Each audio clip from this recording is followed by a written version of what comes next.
Hello, I'm Ronan Chris Murphy from Recording Bootcamp, and today I want to talk about using the Elysia Envelope to get some kick-ass drum sounds. A little while back I had a chance to compare the hardware version of the Envelope against one of the obvious things you're going to compare it to, which is the Transient Designer by SPL, something I fanatically love. And it was a really cool chance to kind of compare the two hardware to hardware and see what I liked about one versus the other. And for better or for worse, the two were not interchangeable. There was things I loved about the SPL Transient Designer that were better than the Envelope, and there was things that the Envelope could do that were really amazing and would be impossible to do with the Transient Designer. And just recently, maybe because it was my birthday last week, they released the plug-in version of the Envelope, which I was really excited about. So I've had a chance to do some comparisons, and really my comparisons in the digital world actually hold up compared to the analog world. So if you want to check out my kind of in-depth review of those two, go to ronansrecordingshow.com and check out episode 50, where I do a big in-depth comparison of those two. But that's not why we're here.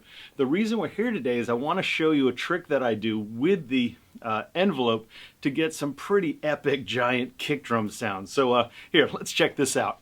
I want to show you a cool trick where we can get really big and powerful kick drum sounds without having to resort to samples. Again, nothing against using samples, but a lot of times we don't want to do that, just to keep things more organic, capture more of the real tone of the drummer's kit.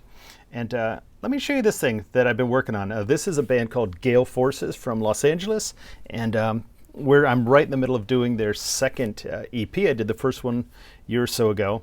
And a great drummer, hard rock band, big and powerful. And let me show you the drums.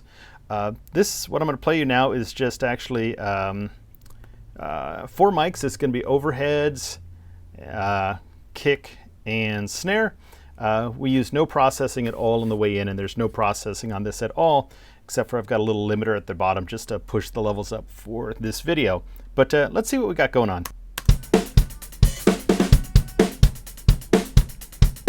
There's a cleaner part. Here's some of the heavier stuff.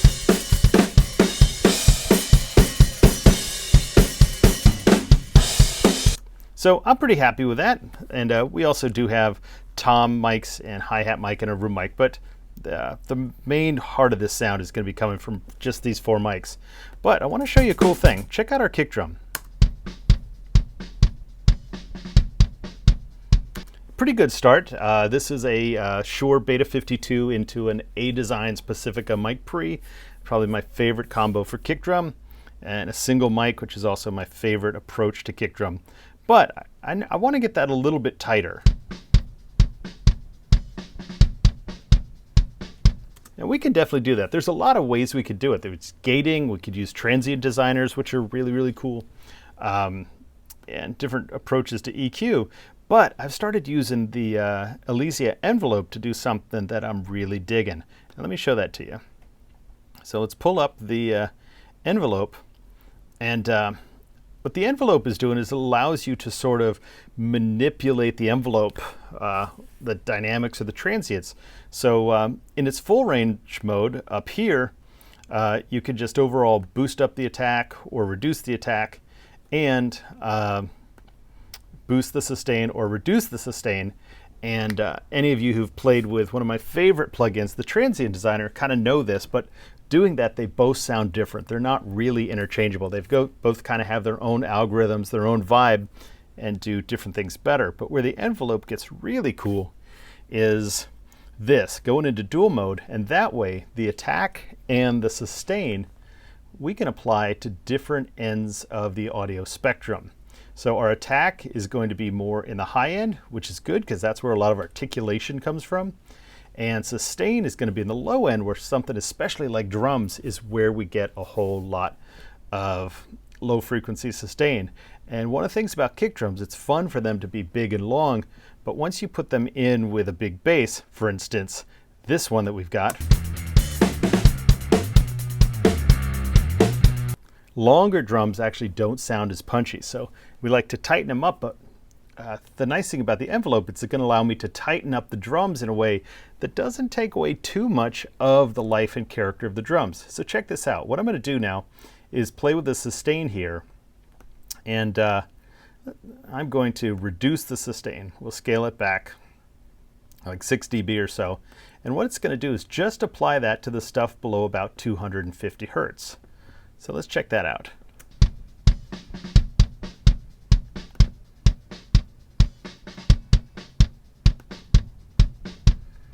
So that low kind of sustainy rumble stuff, which once we put it in with that big bass would just get smeared out anyway, but it would still actually make the drum a little less punchy and articulate. So let me even go more aggressive on that.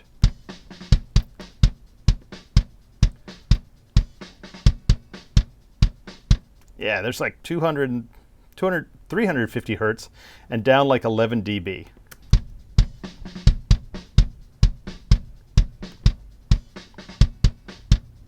So very different. It's starting to tighten up a lot. And that's actually a good thing. But if you're starting to miss some of that low end, hold on a little bit. And the other cool thing we can do is take the attack and try and boost up some of the attack. But what we're going to do is pick stuff like just above, let's say, around 1.5K here. Because one thing is 4K is where a lot of the smack of a kick drum comes from. And the stuff 4K, 10K is really important for a lot of that modern rock style of sound, also in modern pop and country. So if I start boosting that up, we're going to start boosting the punch on that area that has really the articulation and the transients, but not really messing up the mids or the lows where we may not need to manipulate it too much. So check this out.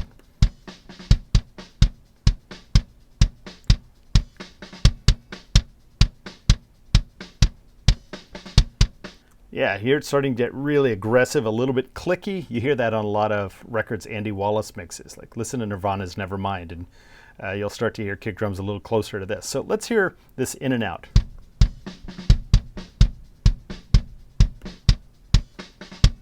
So way punchier. Let's hear that with our big monster bass. In and out.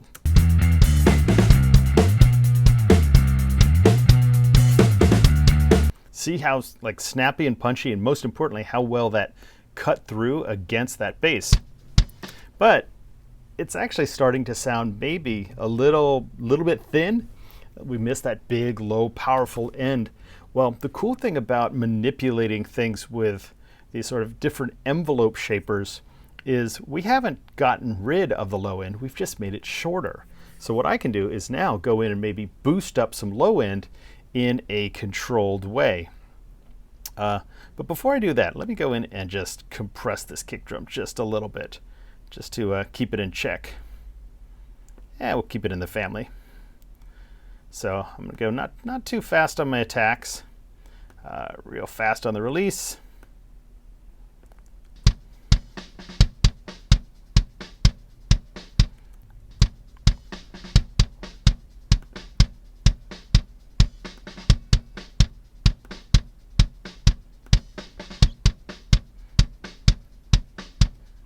Yeah, I'm not doing anything radical. I'm just keeping it a little bit more consistent, which is going to be important when we hit it. So what I'm about to do here is boost up some low end, but kick drums have a lot of power down there, as do bass guitars.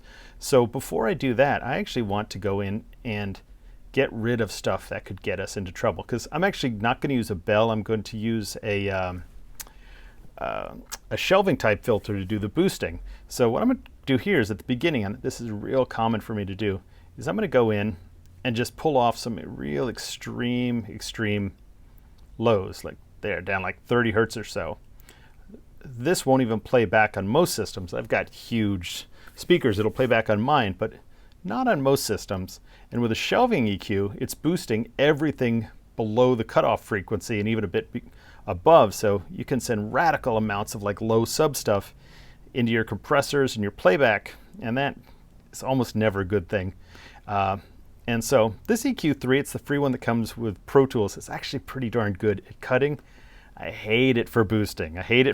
So we're going to pull up an EQ that is more fun for boosting.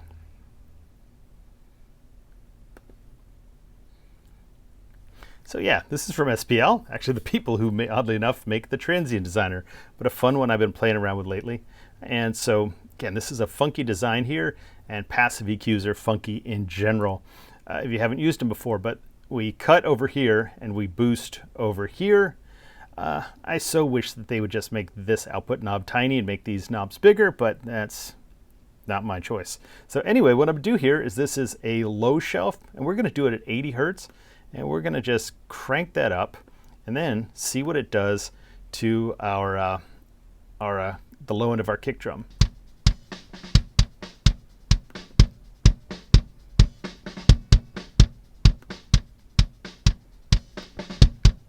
See, that's starting to get pretty big and beefy, but let's see what would happen if we did this same boost here without our envelope in there, keeping our low end in check.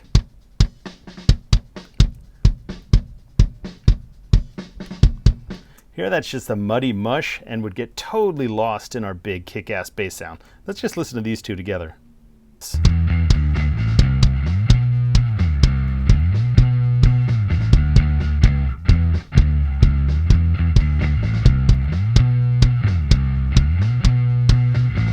Hear how much that is articulating against that bass. You'll also notice there that we are actually getting a little bit of level boost from the transients.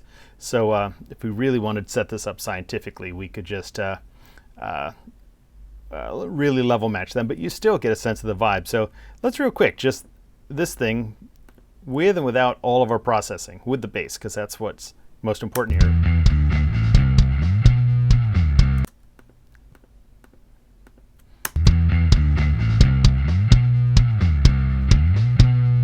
So it's starting to sound big, big and powerful. We could even maybe go a little more. That's a big boost, but good. Now let's throw that in with our kick and overheads.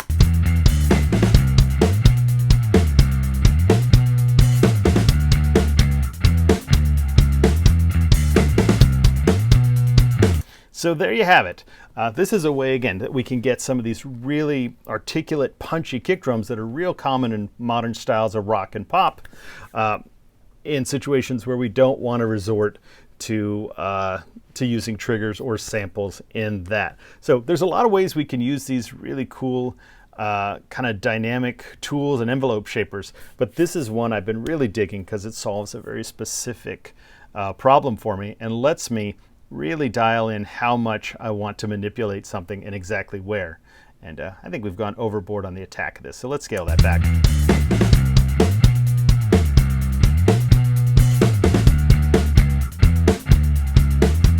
That is it. So I'll just let this run for a second.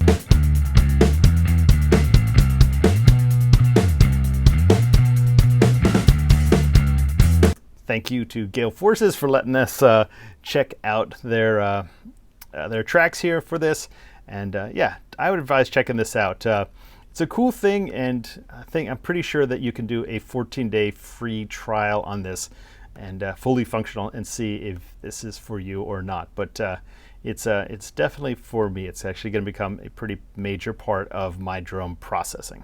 I hope this helped out a little bit, maybe turned you on to some new ways of approaching drums. Of course, there's lots of ways to get cool kick-ass drum sounds, but I'm really digging the envelope because it's kind of blown open a lot of creative options that haven't been available to me using traditional tools in the past, and getting to goof around with new techniques, especially when it comes to manipulating dynamics, is where half the fun of mixing is. So that is it. I will see you guys later, and yeah, keep having fun with this stuff and keep staying focused on the music.